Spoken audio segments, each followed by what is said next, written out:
안녕하세요. 저는 40대 중반의 가장입니다. 자식을 위해 애쓰시는 부모 여러분, 부모님께 조금이라도 효도를 더하고 싶어 하는 자식 여러분, 제 이야기는 통쾌한 복수극이기도 하지만 가족을 위한 사랑이 담긴 보통의 사연입니다. 지금 제 사연을 클릭해서 청취를 시작하셨다면 끝내 가족에 대해 다시 한번 돌아보는 시간을 가질 수 있을 거라 생각합니다. 그럼 좌충우돌 우연과 운명, 초대형 복수 사연을 시작해 보겠습니다. 저는 조금 가난한 집안에서 자랐습니다. 먹고 배우며 성장하는데 큰 문제는 없었지만 부모님이 아침에 깨어나면 대출금을 갚으라는 전화를 거의 매일 받으셨어요. 자식을 위해 빚을 내서 교육하고 먹이면서 지낼 돈이 부족해 빚을 연속으로 짊어지셨던 거죠. 그리고 그 빚을 갚기 위해 매일 기를 쓰고 애쓰면서 사셨답니다. 가족을 위한 헌신과 희생이 무엇인지 어린 나이에 깨닫게 돼서 부모님께는 항상 감사했어요. 두 분 다 교대 근무를 하시면서 맞벌이를 하셨는데 아버지의 손에는 늘 기름때가 끼어 있었고 엄마는 집에 와서 코를 풀면 시커먼 먼지가 잔뜩 나왔답니다. 그래서 저는 가족을 위해 크게 성공해야겠다는 마음으로 공부를 열심히 했어요. 남들 하는 만큼 하면 부모님께 효를 하기 어려울 것 같아 죽기 살기로 열중했습니다. 그 결과 명문대에 들어가게 됐고 졸업과 동시에 아주 큰 기업에 취직하게 됐답니다. 그리고 자리를 잡고 부모님의 빚을 갚아드렸고 저는 고생하지 않도록 노후 적금까지 들어드렸어요. 물론 부모님은 저에게 아무것도 받지 않으려고 하셨지만 제 행복이 부모님의 행복이라 진심으로 말씀드렸더니 그제야 제 마음을 받아주셨답니다. 그렇게 수년 동안 대기업에서 일하며 집안의 부채와 많은 것들을 해결하며 조금 여유 있는 가정이 됐어요. 6년간 대기업 생활을 하고 제 나이 32이 되면서 2번의 진급과 6번의 연봉 협상을 하며 많이 성장했습니다. 여기서 더 나아갈 길은 없다고 판단하고 지금 주어진 일에 최선을 다하고 버티기로 했죠. 이렇게 앞만 보고 달리던 저에게 사랑이라는 게 찾아오더군요. 저와 같은 회사 여직원의 친구였는데 우연히 술을 한잔하게 됐는데 제 마음을 빼앗겨 버렸답니다. 비혼주의자의 연애는 사치라고 생각하던 제가 한 여자를 사랑하게 될 거라고는 상상도 못했는데 그녀를 3번 정도 만나자 제 인생의 모든 걸 바칠 만큼 좋아하게 됐답니다. 그래서 제 마음을 솔직하게 드러내며 고백하자 그녀도 저와 같은 마음이었다며 흔쾌히 받아줬습니다. 여자친구는 저와는 다르게 아주 부유한 집안의 금수저 딸이었어요. 그녀의 부모님은 시골에 많은 땅을 소유한 농부이자 여러 채의 건물을 소유하고 있는 임대인이었습니다. 사실 그런 배경을 듣자 부담이 좀 되긴 했지만 그것이 저희 사랑의 걸림돌이 되지 않을 거라는 확신이 들어 상관하지 않고 끝까지 사랑하기로 했답니다. 그렇게 4년 정도 연애를 하고 36이 됐을 때 결혼을 결심하게 됐어요. 그때 집을 마련할 형편도 됐고 결혼 후 여자친구에게 고생을 덜 시킬 수 있을 것 같아 프로포즈를 했답니다. 여자친구는 오랫동안 프로포즈하는 날을 기다려왔다며 단번에 반지를 끼워달라고 하더군요. 그리고서 시골에 있는 여자친구의 부모님을 뵙게 됐는데 제 배경은 하나도 궁금해하지 않으셨습니다. 신체가 건강한지, 정신이 올바르게 박힌 놈인지, 자신의 딸을 얼마만큼 사랑하는지에 대한 질문만 하고 제 학벌이나 집안 같은 건 상관하고 싶지 않다고 하셨어요. 여자친구 부모님을 뵙고 나서야 그녀가 왜 그렇게 긍정적이고 밝고 쾌활한지 알 것 같았습니다. 그렇게 양가 부모님의 허락과 동시에 상견례를 치르게 됐고 신혼집을 마련한 후 결혼식을 올렸어요. 아내가 웨딩드레스를 입은 걸 봤을 때는 하늘에서 내려온 천사인 줄 알았습니다. 아니, 하늘에서 내려온 천사가 확실하다는 걸 깨닫게 됐어요. 그리고 저는 제 배우자가 된 천사를 위해 훌륭하고 자랑스러운 가장이 돼야겠다고 다짐하고 되새김질을 빳빳하게 했답니다. 한편 아내의 직업은 중견기업에서 인사 담당자였어요. 자기가 하는 일에 만족하고 자부심이 있어 결혼 후에도 계속 일하게 됐답니다. 맞벌이로 살다 보니 부부가 함께 오랜 시간을 보내는 건 주말뿐이었어요. 규모가 있는 회사에 다녀서 많은 연봉을 받는 게 좋긴 하지만 야근이 잦다는 단점이 있어 거의 늦은 밤에 들어가 새벽같이 나와 평일에는 거의 짧은 대화만 하고 지나갔네요. 그렇게 몇 개월 지나자 아내가 임신을 하게 됐습니다. 옛날 어른들이 말씀하신 게 틀린 거 하나 없더군요.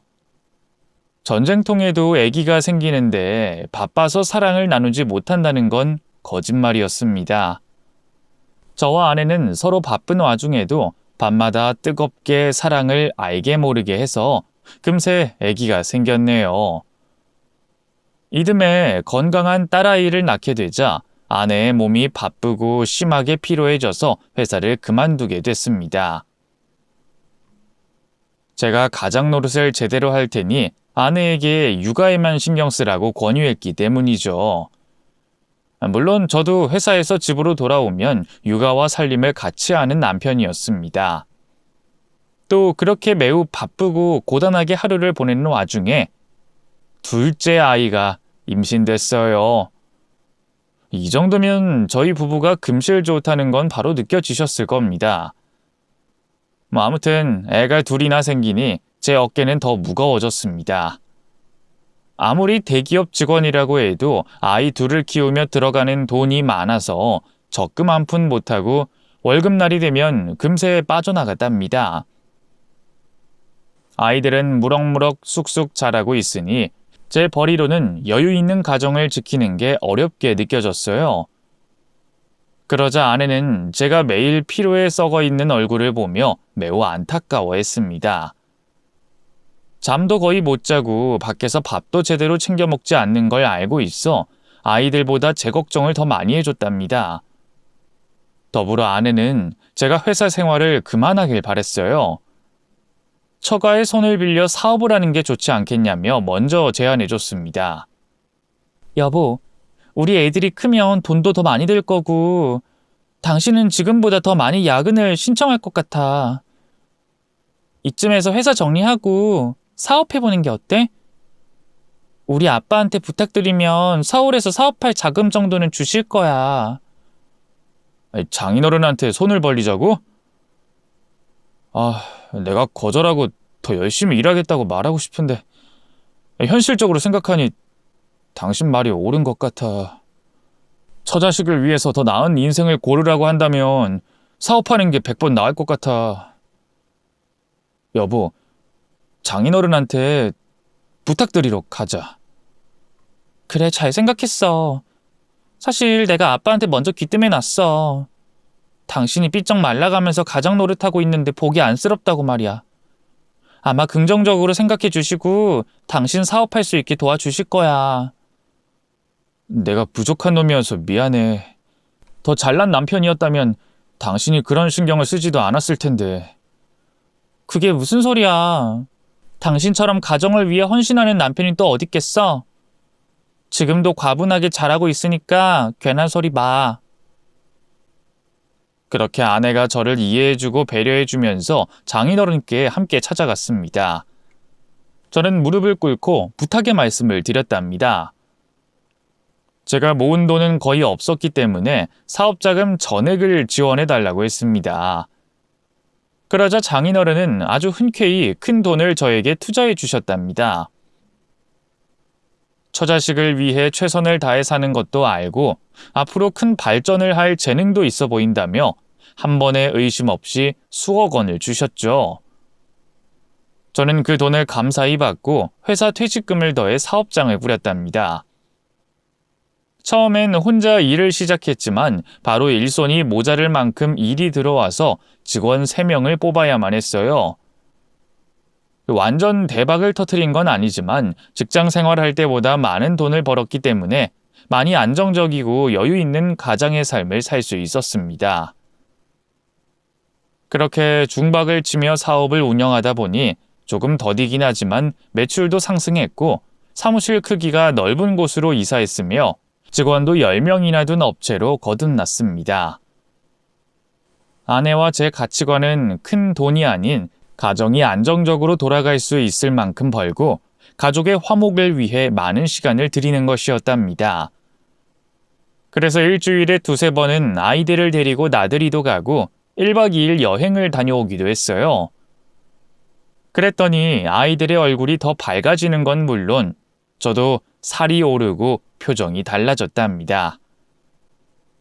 그렇게 사업장을 5년간 운영하며 평범하게 잘 지내고 있었는데 처가에 큰 문제가 생겼어요. 장인어른이 친척분의 보증을 서주셨는데 빚을 갚지 않고 잠수를 타는 바람에 모든 재산이 차압되기 직전의 상황에 닥친 거죠. 처부모님은 저희에게 말씀하진 않았지만 처남이 아내와 저에게 처가의 위기를 알려줘서 심각한 위험이 눈앞에 닥쳤다는 걸 알게 됐답니다. 처남, 장인어른이 갚아야 할 돈이 얼마나 되는 거야? 매형, 그게 거의 전 재산을 다 갚아야 할 판이에요. 땅하고 건물은 물론이고 지금 살고 계신 집까지 압류당하게 생겼다고요. 저희 삼촌이 투자를 하다 일이 제대로 틀어졌는지 주민등록을 말소시켜버리고 어디론가 사라졌어요. 보통 일이 아니네. 이걸 어떡하지? 내가 그 많은 재산을 갚아드릴 능력이 있는 게 아니라서 말이야. 저도 알아요. 그래도 조금은 도와줄 수 있을지 연락드려 본 거예요. 이런 부탁드려서 죄송한데 저희 부모님 도와주실 수 있을까요? 당연하지. 내가 지금 사업해서 먹고 살게 된 게 다 장인어른 덕분이잖아. 처남, 내가 집사람이랑 의논한 다음에 연락하고 찾아갈게. 하루 이틀만 시간을 줘. 그렇게 처남의 연락을 받고 아내와 심각한 대화를 나눴습니다. 아내는 어떻게 해야 할지 모르겠다며 우리도 아이들을 키우는 입장이니 도와드리는데 한계가 있다고 말했어요. 그런데 저는 처부모님이 말년에 완전히 망해서 고생하며 살게 해드리고 싶지 않았습니다. 부모만 부모 노릇하라는 법이 있는 것도 아니고 제가 받은 도움이 있으니 가만히 있지 않겠다고 답했어요. 여보, 내 사업 정리하자. 그걸로 장인어른 장모님 집하고 건물 한 채 정도는 살릴 수 있을 거야. 그거면 노부부가 남은 생을 사는데 큰 지장은 없을 거라고. 뭐? 사업장을 통째로 정리하겠다고? 그럼 우리는? 내가 다시 회사로 들어가야지. 사업할 때만큼은 아니지만 적지 않은 돈을 벌 수 있을 거야. 여보, 우리가 조금 소비 줄이면 충분히 이 위기 헤쳐나갈 수 있어. 시골에 있는 처부모님이 아무것도 남지 못하게 나앉게 하는 것보다 우리가 조금 힘든 게 나을 것 같아. 그러자 아내는 제 말에 동의하더군요. 자기도 평생 금수저로 잘 살아왔으니 그렇게 하자고 했죠. 그래서 저는 잘 되고 있는 사업체를 다른 사업가에게 넘겼습니다. 약 20억의 돈을 받고 말이죠. 시골에 계신 처부모님의 빚을 갚는 데 쓰게 됐고 예상했던 대로 집과 건물 한 채를 남길 수 있었습니다. 그리고 제가 새롭게 찾은 직장은 중소기업이었어요.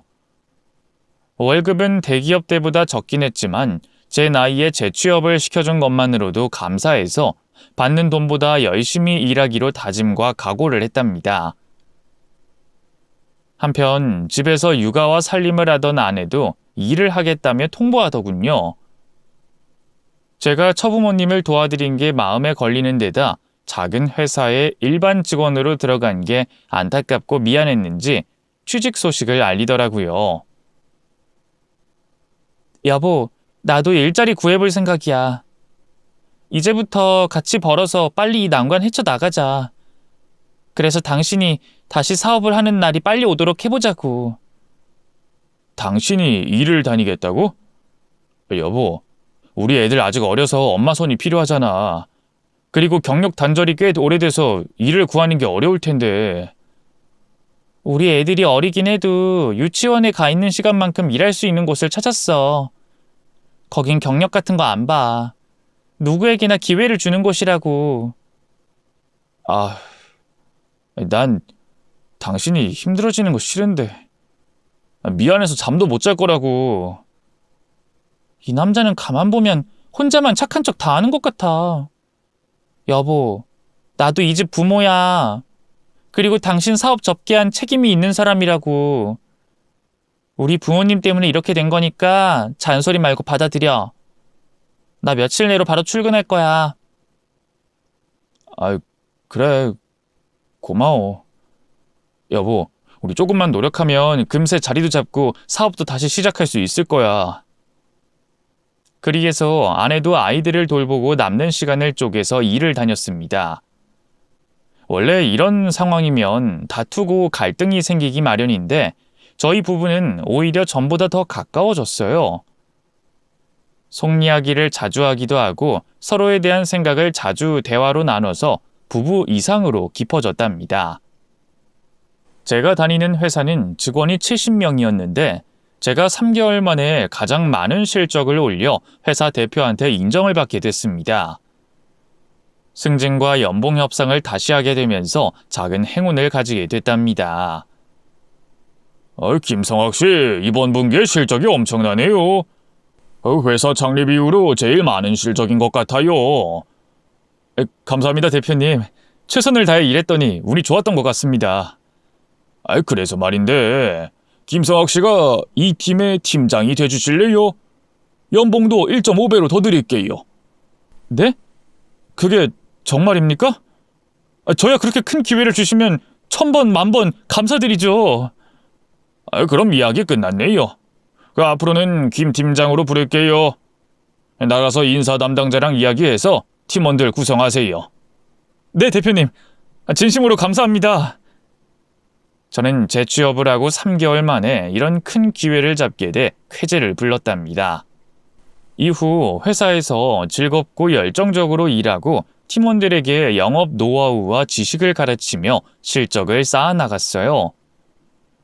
그런데 좋은 게 있으면 그렇지 않은 것도 따라오더군요. 회사 사람 모두가 저를 좋아하면 좋겠지만 그럴 리가 없었습니다. 아무리 경력이 있고 실력이 있다 한들 고작 3개월 만에 팀장을 달게 됐으니 저를 싫어하는 사람도 절반 가까이 되는 것 같았어요. 그중 회사 대표의 친동생이 다른 팀의 팀장이었는데 저희 팀에 반해 실적도 상대가 되지 않았고 대표가 동생인 그보다 저를 더 인정하니 눈에 가시가 됐답니다. 김 팀장님, 들어온 지 몇 달 만에 대박 터뜨리셨네요. 이야, 나는 팀장 달라고 4년을 개처럼 일했는데 누군 3개월 만에 꿰쳐버리네요. 오 팀장님, 그냥 운이 좋았고 대표님이 기회를 주신 것뿐입니다. 겸손하기까지 하시네. 그렇다고 너무 나대지 마세요. 몇 달 실적 좋다고 어영부영 일했다간 바로 벼랑 끝에 매달릴 테니까. 네, 명심할게요. 충고 감사합니다. 대표의 동생 오 팀장은 시시때때로 저희 팀에 와서 시비를 걸었고 팀원들 앞에서 저에게 대놓고 무시하는 발언을 늘어놨답니다. 저도 사람인지라 나중엔 참다 한마디 하고 말았어요. 오 팀장님, 할 일 없이 남의 팀 와서 시비 걸지 말고 오 팀장님 팀이나 신경 쓰시죠.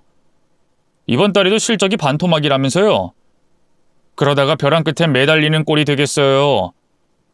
대표님이 친형이라고 너무 믿지 마세요. 회사 일은 핏줄로 하는 게 아니라 능력으로 하는 겁니다. 그러자 오 팀장이 바로 반말로 막말을 하더군요. 뭐야 이 자식아? 이게 오냐오냐 해줬더니 사람을 개똥으로 하네? 야 이 새끼야, 사업하고 왔다고 깝죽거리나 본데 그래봤자 당신은 사업에 실패한 놈이야. 아니, 망한 게 아니라 큰 돈 받고 판 거지. 개인적으로 돈이 필요했으니까. 오 팀장, 당신이 날 훈계할 위치도 아니고 실력도 없는 것 같은데 그만 짓거리고 꺼지시지.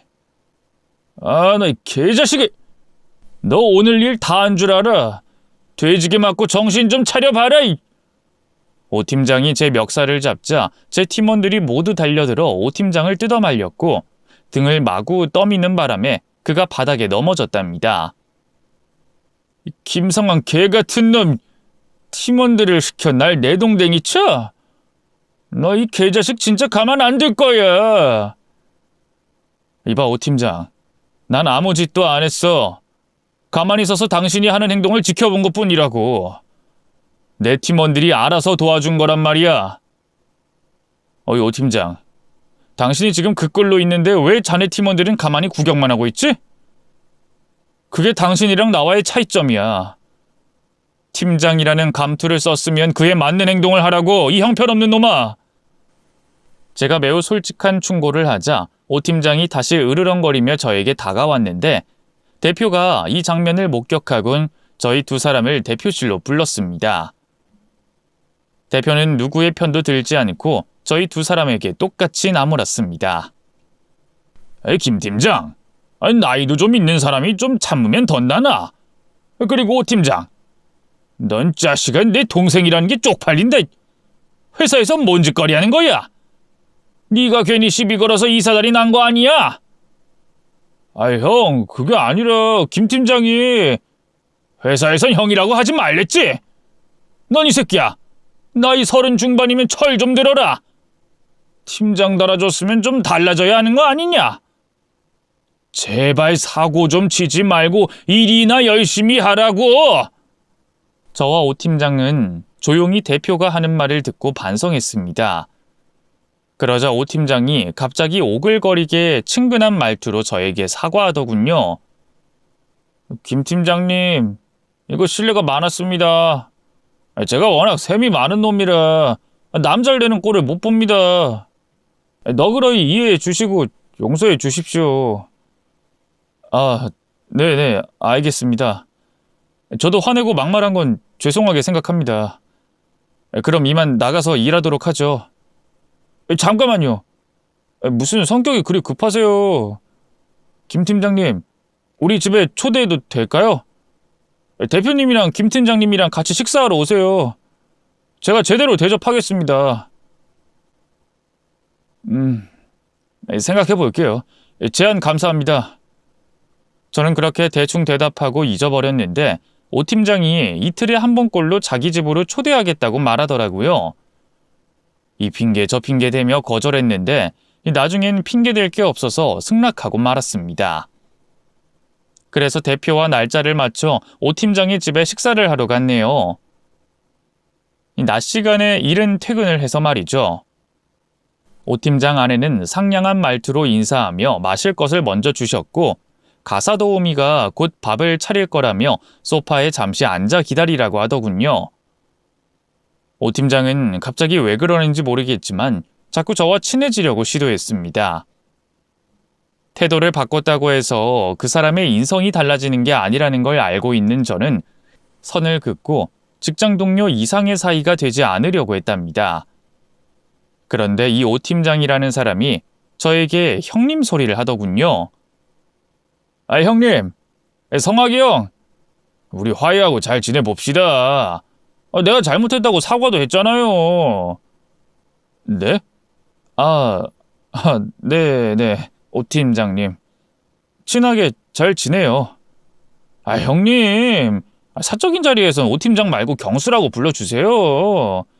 편하게 말씀 놓으라고요. 천천히 놓을게요. 형님은 진짜로 차갑네. 아무래도 술 한잔 해야겠어. 형, 양주 있는데 깔까? 그러자 대표가 씩 웃으며 대답하더군요. 이 자식은 허구한 날 술이야. 그래, 오늘 같은 날은 한잔 해야지. 김 팀장, 술 괜찮죠? 네, 대표님. 여기까지 왔는데 그냥 가면 예의가 아니죠. 그래서 저희는 식탁으로 자리를 옮겨 식사하며 술을 마셨습니다. 오 팀장과 대표는 누가 쫓아오는 것도 아닌데 양주를 연거푸 마시더군요. 저에게도 술을 여러 번 권했는데 억지로나마 넉 잔까진 마셨습니다. 대표님, 제가 주량이 약해서 여기까지만 하겠습니다. 아니, 뭐요?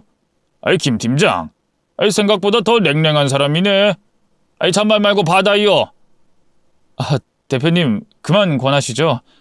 조금 있다가 집에 들어가야 하고 아이들하고 놀기로 해서요. 아니, 이 사람 생각보다 더 유도리가 없네. 아니, 내가 키워주겠다고 큰 자리도 내주고 연봉도 올려줬는데 이따위로 대할 거예요. 아이, 술맛 떨어지네.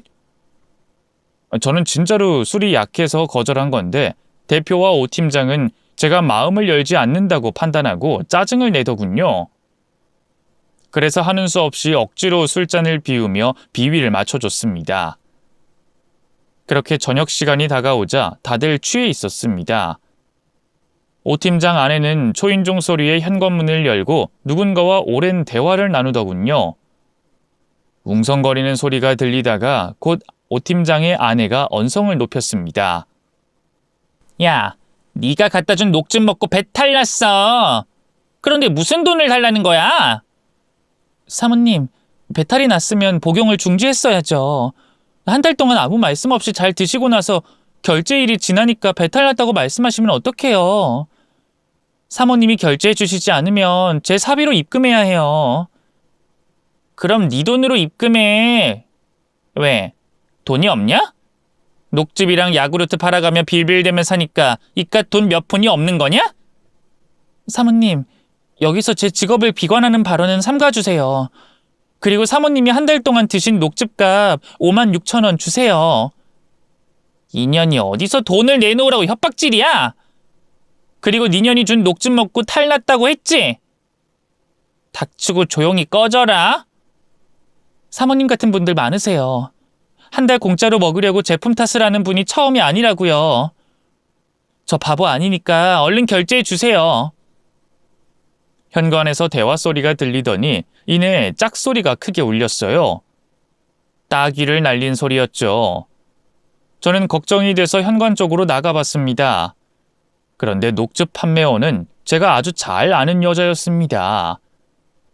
얼마 전 프레쉬 매니저로 취직한 제 아내였어요. 아내는 오 팀장 아내에게 따귀를 맞고 볼을 잡고 있더군요. 이에 저는 자초지종을 따지지 않고 곧장 오 팀장 마누라의 뺨을 날렸습니다. 짝소리와 함께 바닥에 주저앉더군요.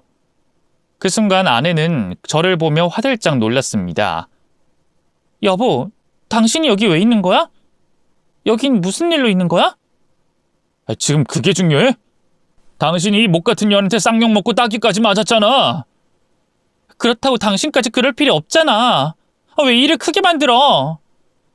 당신한테 손대는 년을 가만히 두고 보라고? 난 죽었다 깨어나도 그렇게 못해. 그 소리를 들은 오 팀장과 대표가 뛰쳐나왔어요. 저를 보더니 무슨 짓이냐고 소리를 지르더라고요. 김성아, 이 개자식아! 너 내 아내한테 무슨 짓 한 거야? 니놈 마누라가 내 아내 뺨을 날려서 똑같이 날려줬다. 이 병실은 진짜 뭐하는 새끼지? 네 마누라 년이 맞을 짓 해서 맞은 거 아니야? 꼴랑 녹즙 팔아먹는 년이 어디 가서 돈을 구걸해? 이 병신 같은 미친 부부들 갈아 마셔버려야겠어. 너 오늘 뒤졌어. 저 역시 술에 취하기도 했고 아내가 맞은 걸 보고 극도로 흥분한 상태라 오 팀장이 달려드는 걸 보고만 있지 않고 똑같이 맞서 싸웠습니다. 멱살잡이와 주먹질을 주고받다가 바닥을 구르게 됐는데 오 팀장의 친형인 대표가 저를 밟기 시작하더군요. 김 팀장 이 새끼 안 되겠네. 내가 옆에 두고 키워줄랬더니 은혜를 이따위로 갚아? 내 재수 씨한테 잘못했다고 빌어. 녹즙 배달하는 네 마누라녀는 어디 가서 욕먹어도 되지만 우리 식구는 아니라고. 우리는 갑이란 말이야 이 새끼야. 이 거지 같은 년놈들이 남의 집에서 행패를 부려? 너 오늘 해고야.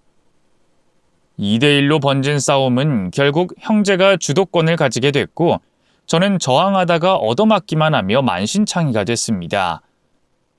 온몸이 너덜거리도록 얻어터지자 형제는 저에게 물러섰고 오 팀장 아내는 제 아내에게 5만 6천 원을 집어던지며 꺼지라고 하더군요. 저 역시 그 자리에서 해고를 당하게 됐답니다. 저는 회사에 잘린 건 상관없었습니다. 아내가 받았을 상처가 걱정이 돼 오 팀장 마누라년한테 사과하라고 소리쳤답니다. 날 자르든 말든 상관없어. 니년 마누라가 내 아내한테 사과를 해야겠어. 이봐 아줌마, 내 집사람한테 사과해. 내가 왜 사과를 해? 이 등신 같은 부부 보소. 아주 코미디가 따로 없네. 그지 같은 것들이 쌍으로 연병을 떠는 게 기가 막힐 노릇이라고. 이봐요 아저씨, 당신은 지금 회사에서 잘렸어. 이제 백수라고. 그러게 똥인지 된장인지 알고 덤볐어야지. 너 인형 가만두지 않을 거야. 내 집사람을 모욕한 죄를 내가 벌하겠어. 이 새끼가 남의 마누라한테 뭐 하는 짓이야? 아주 그냥 바퀴벌레 한 쌍이 따로 없네. 남이 열린 콩고물이나 빨아먹는 이 벌어진 년놈아. 저는 널브러진 몸을 억지로 일으켜서 혼쭐을 내주려고 했는데 오 팀장과 대표가 저에게 발길질을 하는 바람에 속수무책으로 얻어터지고 현관 밖으로 밀려났습니다. 아내는 저를 보고 서글프게 울며 미안하다는 말만 했답니다. 여보, 미안해. 나 때문에 당신이 방금 해고됐어. 나만 아니었다면 아무런 일도 벌어지지 않았을 텐데. 그게 무슨 소리야. 내 귀한 마누라님을 건든 저 더러운 쌍판대기 년이 잘못한 거야. 당신은 잘못한 거 하나도 없어.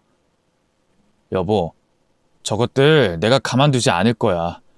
오늘 일 꼭 되갚아 줄 거라고. 저는 힘들게 몸을 일으켜 아내와 집으로 돌아갔습니다. 그리고 며칠 동안 누워서 지내며 얼굴에 붓기가 빠지기를 기다렸어요. 다행히 크게 다친 곳이 없었고 얼굴에 멍도 일주일 만에 빠져서 취직 자리를 알아보기 시작했습니다. 그런데 나이가 40이 넘은 데다 경력직으로 일자리를 찾으니 쉽게 불러주는 곳이 없었답니다. 아내는 프레시 매니저 일을 계속하고 있었고요. 그래서 저는 일자리가 생길 때까지 배달 아르바이트를 했습니다. 힘든 건 모르겠고 가족을 위해 일하는 거라 생각하다 보니 능숙하게 손이 빨라졌고 계단을 오르내리는 속도도 달리기 선수만큼이나 빠르게 늘었습니다. 그렇게 몇 달의 시간을 보냈더니 기회는 예고와 소리 없이 찾아왔습니다. 여느 때처럼 배달 일을 하고 있던 중 고급 아파트에 식사를 배달 나갔는데 현관문을 열고 나온 사람이 제가 아주 잘 아는 남자였습니다. 저는 모른 척 하려고 했는데 그 남자가 반갑게 인사하더군요. 김성학 사장님 맞죠? 저예요, 저. 그 김 사장님 경쟁업체였던 이 사장이요. 아, 네네, 오랜만이네요. 사장님 반갑습니다. 제가 배달이 밀려서 바로 가봐야 합니다. 만나 뵙게 돼서 반가웠어요. 그렇게 서둘러 인사를 하고 빠져나오려고 하는데 이 사장이 저를 붙잡더군요. 아이, 김 사장님. 아이, 사업 접고 취직했다는 소문은 들었어요. 아이, 그런데 일이 잘 안 풀리신 모양이군요.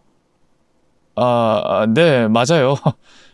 그런데 배달 일도 꽤 할만합니다. 벌이도 나쁘지 않고요. 이제 그만 놔주실래요? 아이, 김 사장님. 이렇게 만난 것도 인연인데, 아니, 운명 같은데 잠시 대화 좀 나누면 안 되겠습니까? 아니, 무슨 대화요? 빨리 말씀하세요. 저 진짜로 배달이 밀렸습니다. 알겠습니다.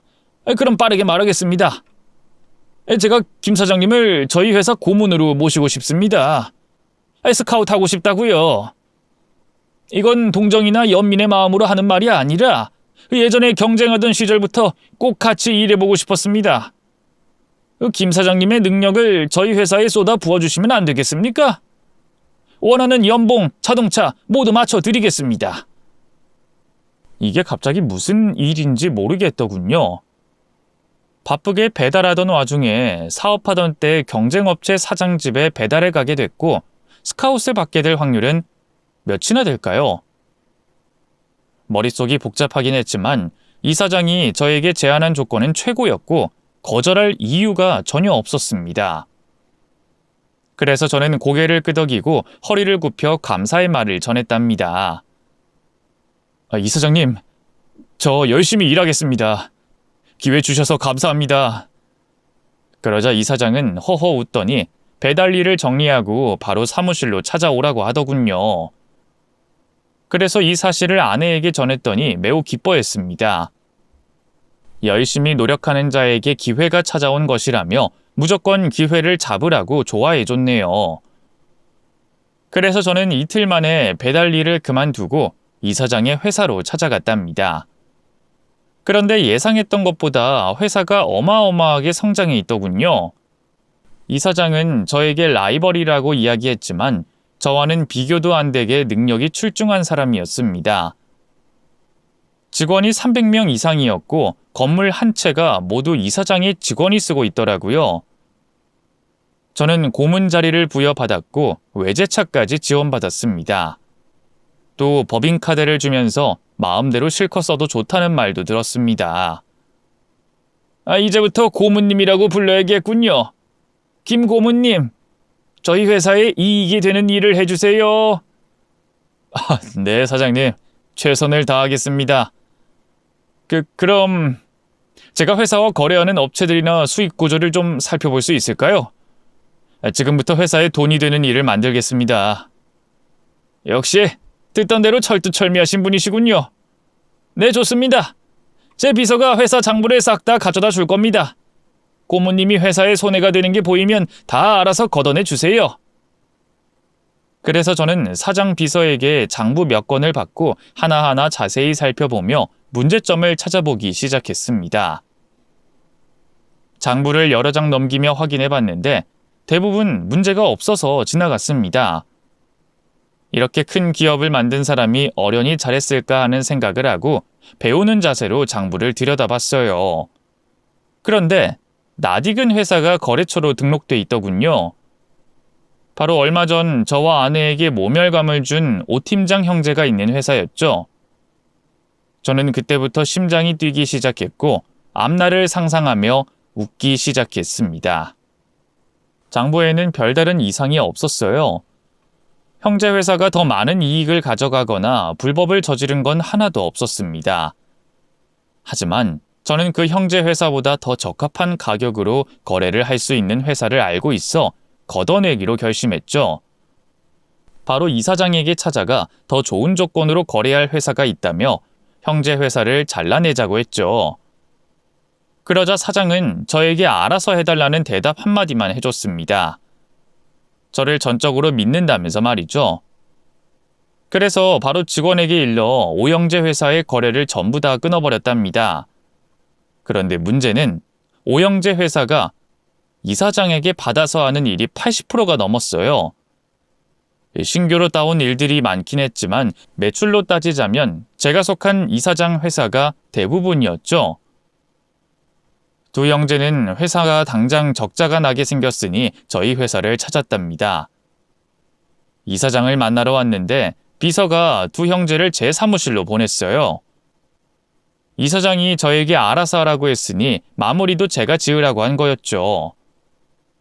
이윽고 오 대표와 오 팀장 형제가 제 개인 사무실로 들어오더니 얼굴이 하얗게 질렸더군요. 아니 김 팀장, 당신이 여기 왜 있어요? 오 대표, 오랜만이에요. 당신 동생을 달고 다니는 건 여전하시네. 거기 앉든지 말든지 마음대로 하세요. 김 팀장이 여기 고문으로 들어온 거예요? 세상이 참 좁네요. 당연하죠. 한국이 좁은 땅덩어리인 걸 몰랐습니까? 그런데 여긴 왜 왔어요? 제 질문에 두 형제는 바짝 쫄더군요. 소파에 앉지도 않고 손을 앞으로 가지런히 모으고 서서 말하더군요. 김 고문님, 저 오 대표와 오 팀장이 지난번 큰 실수를 했습니다. 저희 회사와 여기 회사의 거래를 모두 끊어버리라고 하신 게 고문님이라면서요. 우리가 이렇게 사과드릴 테니 없던 일로 해주시길 부탁드립니다. 아니요, 이미 결정난 일이에요. 다른 업체와 거래를 이미 계약까지 했다고요. 당신네 회사보다 이윤을 5%나 덜 받겠다고 해서 시원하게 사인했다고요. 그러니까 그만 가보세요. 제가 단호하게 말하고 결제 서류만 들여다보고 있자 두 형제가 제 앞으로 가까이 다가오더군요. 그리곤 바닥에 무릎을 꿇고 앉았습니다. 이번엔 오 팀장이 말문을 열었습니다. 고모님, 제 아내가 사모님께 무례하게 굴었던 거 모두 사과드립니다. 그리고 저와 형이 고모님을 막무가내로 때리고 밟았던 거 진심으로 잘못했습니다. 사과하는 거예요? 알겠어요. 사과 잘 받았습니다. 그만 가보세요. 네? 그게 아니라 당장 저희와 거래를 끊으면 저희 회사 망해요. 이곳과 거래하는 게 매출의 대부분인데 당장 밥줄을 끊어버리시면 너무하잖아요. 저희도 이윤을 낮출 생각이 얼마든지 있으니까 다시 협의해서 받아주시죠. 싫은데요. 댁들 같은 아나무인의 무식하고 천박한 것들하고는 거래하고 싶지 않습니다. 길게 시간 뺏지 말고 그만 꺼지시지. 고모님, 사적인 일로 이렇게까지 하는 건 너무하는 거 아닙니까? 제 마누라가 고모님 아내한테 함부로 말하고 모멸감 준 건 진심으로 죄송해요. 그런데 그걸 일로 연결시켜서 이렇게 엿먹이는 건 아니잖아요. 저는 오 팀장 말에 낄낄거리며 비웃었습니다. 그러자 오 대표가 오 팀장에게 나무라고 뒤통수를 때리더군요. 두 사람은 무릎 꿇는 걸로 안 되는 걸 알았는지 바닥에 납작 엎드려 빌더군요. 고모님, 살려주세요. 저희 여기랑 거래 끊으면 무조건 부도예요. 고작 거래 하나 끊긴다고 부도가 나요? 그렇게 형편없는 회사면 부도시키세요. 한심하고 무능한 것들. 행동하는 건 졸부가 따로 없더니 이젠 졸부 행세도 못하겠네. 쌤통입니다. 꺼지세요. 그러자 치욕스러웠는지 오 팀장이 벌떡 일어나 저에게 달려들더군요. 야, 이 개자식아! 겨우 너희 부부가 우리 식구들한테 욕 좀 먹고 몇 대 맞았다고 이렇게까지 해? 이 잔인한 새끼야! 거래 끊지 말란 말이야! 저는 길다란 제 명패를 집어들어 오 팀장의 머리를 후려 갈겼습니다. 이 새끼는 형한테 빌부터 사는 주제 어디서 깝죽거려? 넌 네 형 없으면 아무것도 못하지?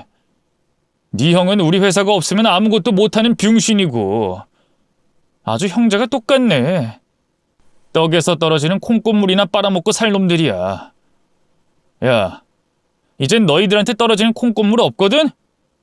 구걸할 거면 다른 데 가서 알아봐. 나한텐 통하지 않으니까. 두 형제는 저에게 수치심을 느끼고 광분했지만 제가 부른 경비들에게 이끌려 퇴장했습니다. 저는 통쾌함에 휘파람을 부르며 그 순간을 만끽했답니다. 집으로 가서 아내에게 두 형제와 있었던 일을 말했더니 너무 심한 거 아니냐고 하더군요. 하지만 전 제 가족에게 함부로 한 인간들은 앞으로도 그렇게 벼랑 끝까지 밀어버리겠다고 말했답니다. 그래서 두 형제의 회사는 얼마 가지 못해 부도를 맞았습니다. 진짜 무능한 사업가들이라 그런지 제가 일하는 회사와의 거래가 끊기자 적자를 감당하지 못해 순식간에 사라지더군요. 그리고 두 형제는 가정이 파탄나서 뿔뿔이 흩어졌답니다.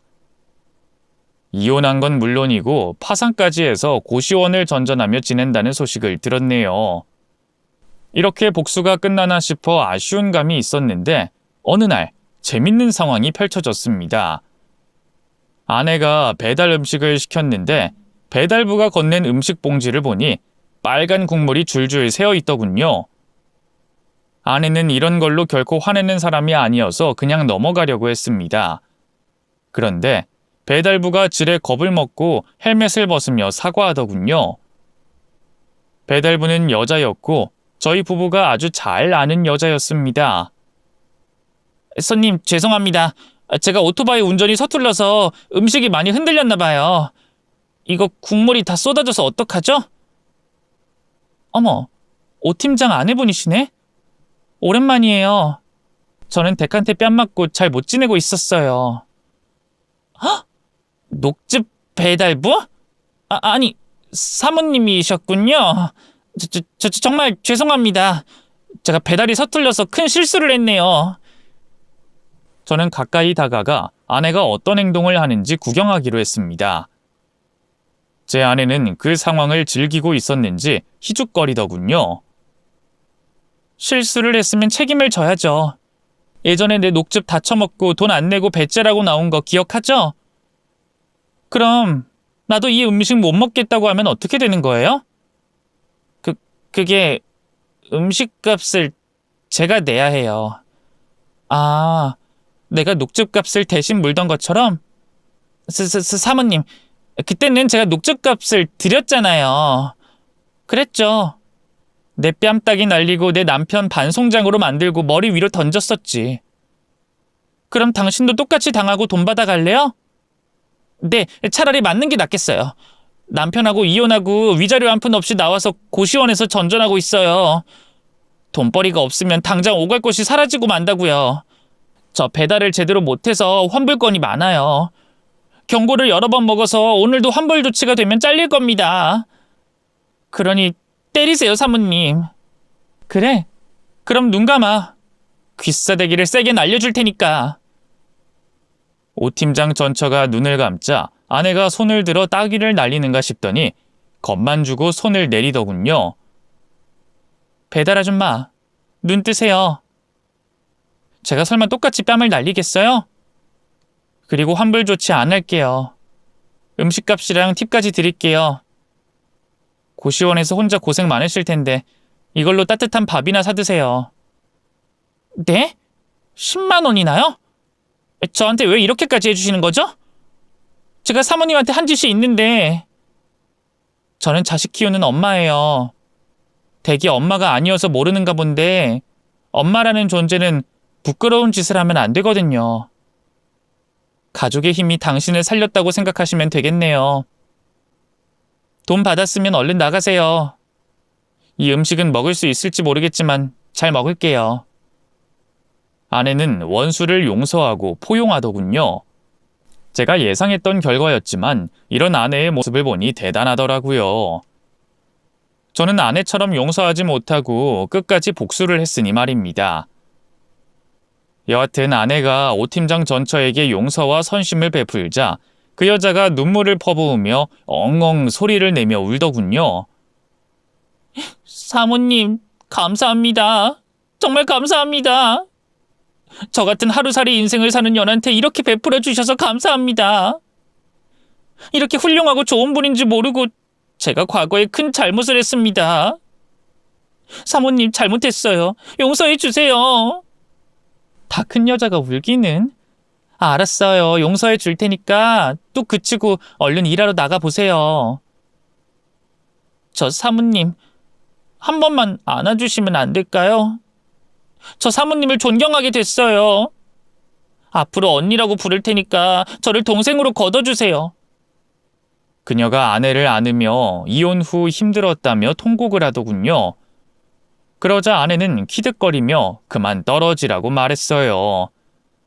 이봐요, 그만 떨어져요. 징그럽게 이게 뭐 하는 짓이래? 나한테 언니라고 부르겠다고? 그건 좀 아닌 것 같다. 내가 아무리 속 없는 사람이지만 왼수 같은 년을 동생으로 받아들이긴 싫어. 그래도 언니라고 부를 거예요. 언니, 죄송하고 감사해요. 앞으로 배달시키면 제가 오더 받아서 올게요. 그렇게 해서라도 언니 얼굴 뵙고 싶다고요. 알았으니까 그만 떨어지라고. 그렇게 아내가 투정 부리자 그 여자가 떨어지더군요. 그리고 탱탱 부은 얼굴로 아내와 저에게 90도로 숙여 인사하고 떠났답니다. 그날 이후 아내가 배달을 시키면 항상 오 팀장 전처가 배달을 와서 배시시 웃고 가더라고요. 꼴 보기 싫은 원수였지만 아내가 이해하고 포용했으니 제가 뭘 어쩌겠습니까? 그냥 구경이나 하는 거죠. 그렇게 저는 이사장의 회사에서 고문으로 계속 일을 하며 돈을 벌고 있고 아내는 프레시 매니저로 야구르트와 녹즙을 팔고 있답니다. 아이들은 건강히 잘 크고 있고 양가 부모님도 무탈하게 잘 지내시고요. 이렇게 저희 가족애와 복수가 담긴 일화를 실컷 써봤더니 나름 재밌는 것 같네요. 물론 아내가 모멸감을 당한 순간만 제외하고요. 그래도 원수 셋의 인생은 바닥에 치달았고 그들이 저지른 죄에 대한 벌을 계속 받고 있으니 통쾌합니다. 그럼 제 사연은 여기서 그쳐야겠네요. 재밌게 들어주셨다면 댓글로 응원의 한마디 부탁드립니다. 감사합니다.